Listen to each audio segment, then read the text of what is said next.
Have you ever walked past a dealership, looked at all those brand new shiny cars on display and wondered, what happens to the ones nobody buys? I mean, not every car becomes a bestseller. Some models sit for months, some sit for years, and some never find an owner at all.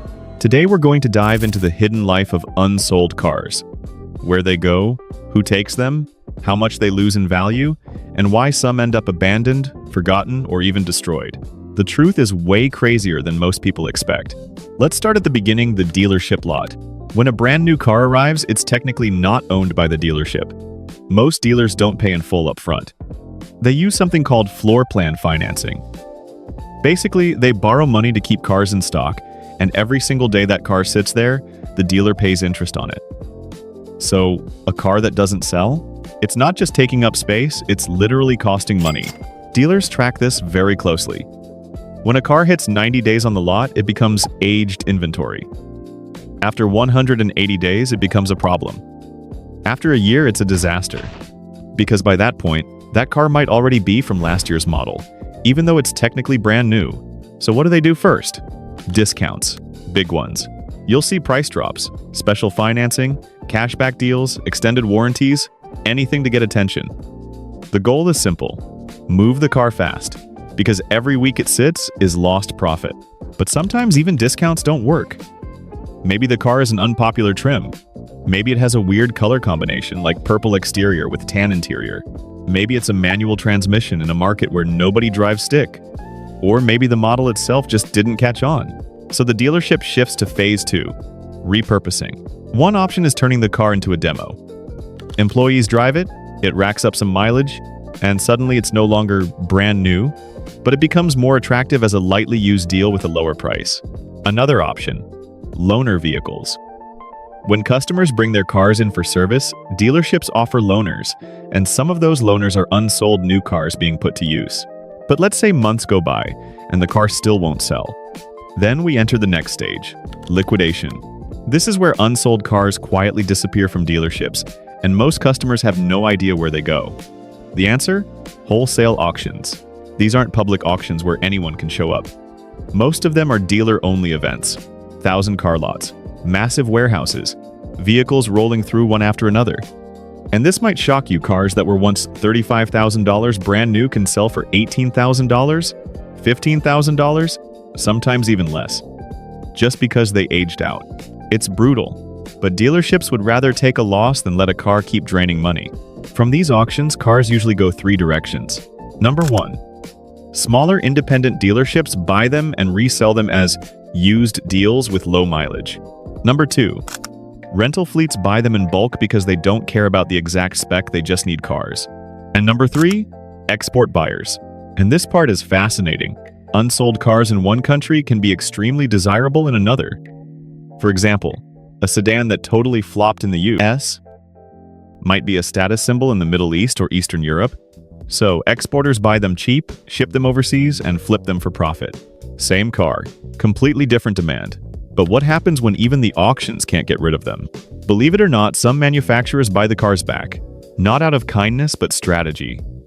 Sometimes they use them as corporate fleet vehicles, press cars for journalists, or training vehicles for technicians. Imagine a brand new car being taken apart over and over again. Dashboard removed, wiring exposed, engine torn down, also mechanics can learn how to repair it. That car will never be new again. It becomes a tool, not a product. But here's where the story gets even stranger. In some cases, especially after economic recessions, pandemics, or sudden market shifts, manufacturers end up with thousands of cars they legally can't sell in certain regions. Maybe emissions laws changed? Maybe safety standards updated? Maybe the company stopped supporting that model. When that happens, those cars can't be sold, exported, or registered, which means they're stuck. And this is how we end up with the haunting images you might have seen online. Endless fields of cars sitting under the sun, parking lots stretching for miles, thousands of vehicles untouched, batteries dead, tires cracked, interiors ruined by heat, technically brand new but worthless. Why don't they just give them away? Because giving them away would destroy market pricing. It would instantly lower the value of every similar car already sold. And no manufacturer wants that. So some cars get dismantled, recycled, scrapped, Perfectly functioning machines turned into parts.